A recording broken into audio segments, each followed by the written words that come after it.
Selamat pagi Bapak Ibu Saudara-saudariku yang terkasih di dalam Tuhan Yesus.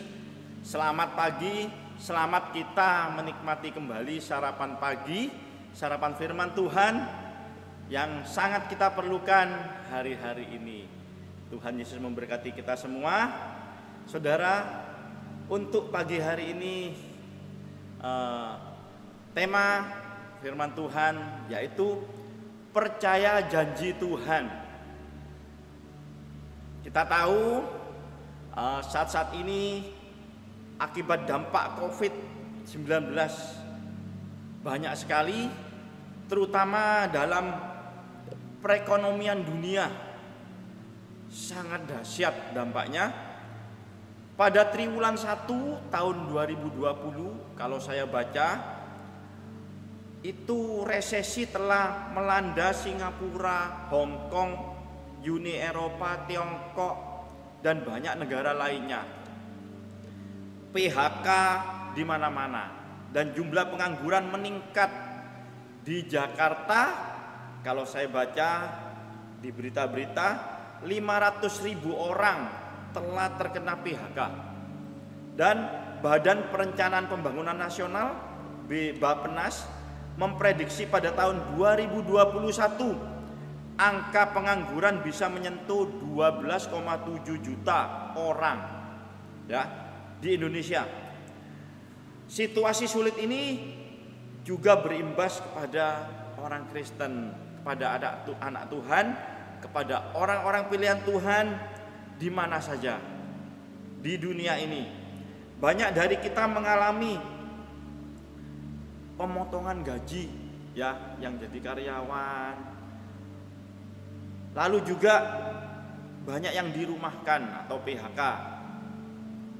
Perusahaan-perusahaan banyak yang merosot, bahkan ada yang pailit, bangkrut ya.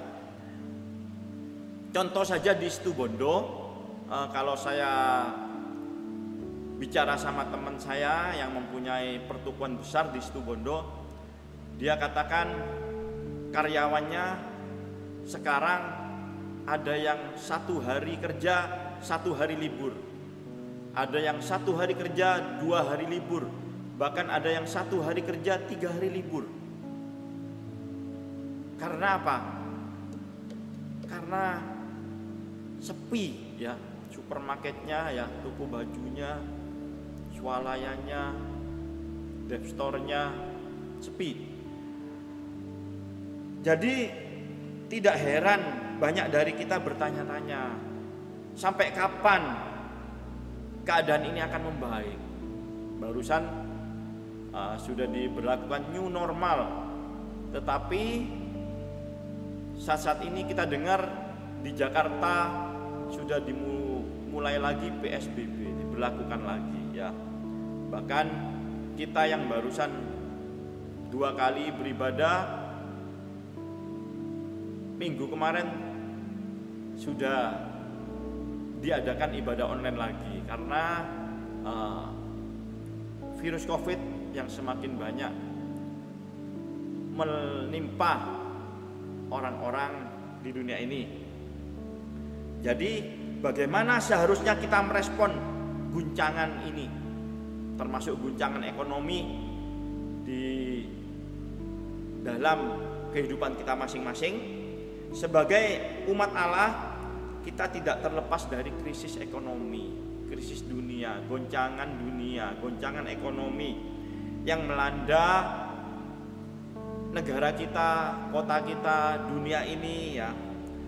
Alkitab mencatat sejumlah krisis yang dialami oleh orang-orang pilihan Tuhan. Contohnya ya, Abram, dia harus pergi ke Mesir karena bencana kelaparan di tanah Negeb. Itu bisa dibaca di dalam Kejadian pasal 12. Lalu Ishak selanjutnya, dia juga mengalami hal yang sama pada masanya, sehingga ia pergi ke Gerar ya, karena bencana kelaparan juga, sehingga dia mengungsi ke Gerar. Itu di dalam Kejadian pasal 26. Selanjutnya anak-anak Yakub, saudara Yusuf ya, saudara-saudara Yusuf, mereka pergi ke Mesir untuk membeli gandum karena ada kelaparan di tanah Kanaan. Itu bisa dibaca di dalam Kejadian pasal 42. Lah, orang-orang pilihan Tuhan ini mereka semua juga mengalami hal yang seperti kita alami saat-saat ini, di dunia ini alami. Mereka mengalami krisis ya, hal yang tidak enak, sehingga mereka sampai ngungsi. Saudara, kita melihat ya, tidak usah saya ceritakan satu persatu tokoh-tokoh Alkitab ini, orang-orang pilihan Tuhan ini, tetapi kita tahu kalau kita baca, Allah tetap memelihara dan menepati janjinya ya, baik itu kepada Abraham, kepada Ishak, bahkan kepada keluarga Yusuf, saudara-saudara Yusuf. Allah tidak meninggalkan mereka semua ya. Lantas apa yang kita dapat pelajari dari kisah firman Tuhan untuk menolong kita di masa sulit-sulit ini? Yang pertama ya, ini sederhana saja, yaitu jangan khawatir. Allah punya rencana. Kalau Allah punya rencana buat Abraham, Ishak, saudara-saudara keluarga Yusuf ya, Allah juga punya rencana untuk saudara dan saya. Dia sangat peduli segala sesuatu yang terjadi di kehidupan kita. Di dunia ini kedaulatan semua ada di tangan Tuhan. Kekuasaan semua ada di tangannya, termasuk guncangan ekonomi, guncangan wabah yang saat ini terjadi di dunia ini. Dan bahkan Allah mengetahui setiap detail keadaan kita, kehidupan kita, dari kondisi keuangan kita sampai juga rambut kita pun sudah terhitung ya. Jadi kita baca Lukas 12 ayat 7. Bahkan rambut kepalamu pun terhitung semuanya. Karena itu jangan takut, karena kamu lebih berharga daripada banyak burung pipit. Ya. Terjemahan Maduranya ya saudara, saya bacakan. Obu ecetakabeuna jerea kiala ebitong kap deti tak usah takok beuna lebih berharga mon bending pi nok mano ya. Itu terjemahan Maduranya. Jadi jangan takut.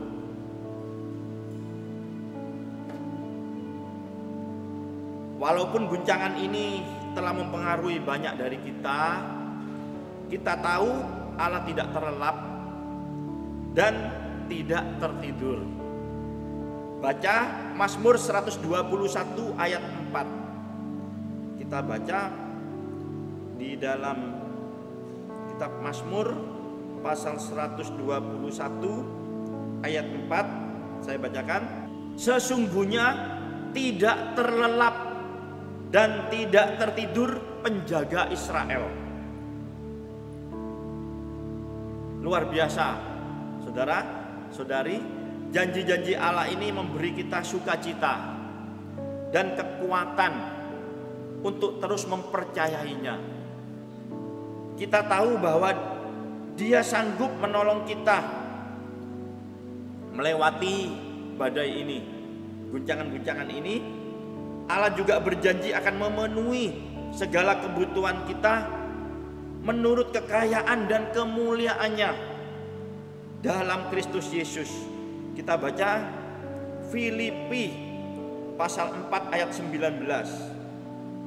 Allahku akan memenuhi segala keperluanmu menurut kekayaan dan kemuliaannya dalam Kristus Yesus. Jadi saudara, Allah kita kaya, ya. Dia kalau memberi pasti tidak sedikit, karena Allah kita kaya. Dia pasti mencukupkan kebutuhan kita. Saudara percaya itu? Saudara percaya? Amin, haleluya. Yang pertama kita tadi, jangan khawatir, jangan takut, ya. Di dalam menghadapi situasi ini, memang kalau dipikir terus, ya tidak ada selesainya, saudara. Itu yang membuat kita tambah khawatir, tambah takut. Tapi kita, firman Tuhan katakan jangan khawatir, jangan takut, ya. Lalu yang kedua, Allah mengajar kita untuk hidup bijaksana. Efesus 5 ayat 15 kita baca. Karena itu perhatikanlah dengan seksama bagaimana kamu hidup. Janganlah seperti orang bebal, tetapi seperti orang arif, ya. Kita jangan jadi orang bebal, dibilangi tetap tidak nurut, ya. Firman Tuhan negor tetap tidak nurut, tidak melakukan. Saudara, saya bacakan terjemahan Maduranya, ya. Dadi jaga guonggu cara odikna sampean. Jak odik adeti orang butuh. Sampean kodu odik adeti orang saya bijaksana. Itu terjemahan Maduranya, ya. Lalu kita baca Titus 2 ayat 12. Ia mendidik kita supaya kita meninggalkan kefasikan dan keinginan-keinginan duniawi, dan supaya kita hidup bijaksana, adil, dan beribadah di dalam dunia sekarang ini. Jadi tinggalkan semua kefasikan, dosa, keinginan-keinginan duniawi. Saudara masih keinginan apa-apa di dunia ini yang tidak membawa kita untuk lebih dekat kepada Tuhan, itu tinggalkan, ya. Supaya kita hidup bijaksana, dan jangan lupa kita beribadah di dalam dunia sekarang ini, di dalam akhir zaman ini. Lalu kita baca lagi di dalam Matius pasal 7 ayat 24. Setiap orang yang mendengar perkataanku ini dan melakukannya, ia sama dengan orang yang bijaksana yang mendirikan rumahnya di atas batu. Ya, jadi kita harus mendengarkan perkataan Tuhan. Bagaimana Tuhan, hari ini aku melakukan apa yang harus aku perbuat supaya aku tidak berdosa kepada Engkau dan bisa melakukan firman-Mu. Saudara, lakukanlah firman Allah. Rasul Paulus memberitahu kita bagaimana ia dapat belajar mencukupkan diri dalam segala keadaan.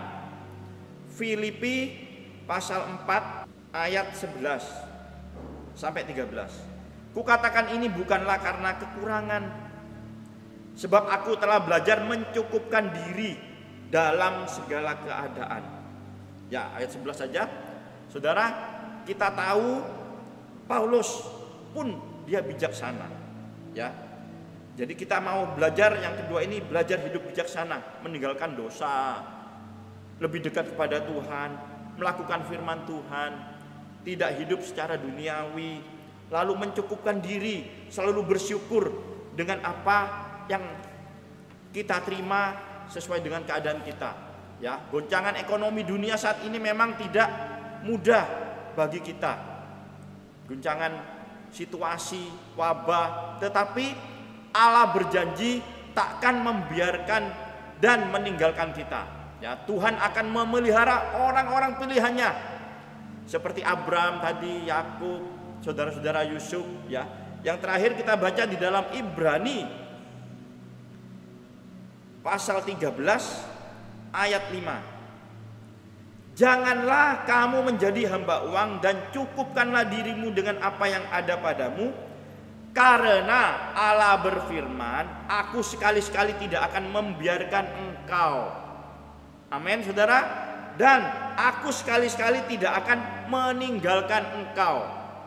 Ya, saudara, kalau yang ada sering bahasa Madura di rumah, saya bacakan, cek sampai odikna sampean eka besa pikiran lebur KPC.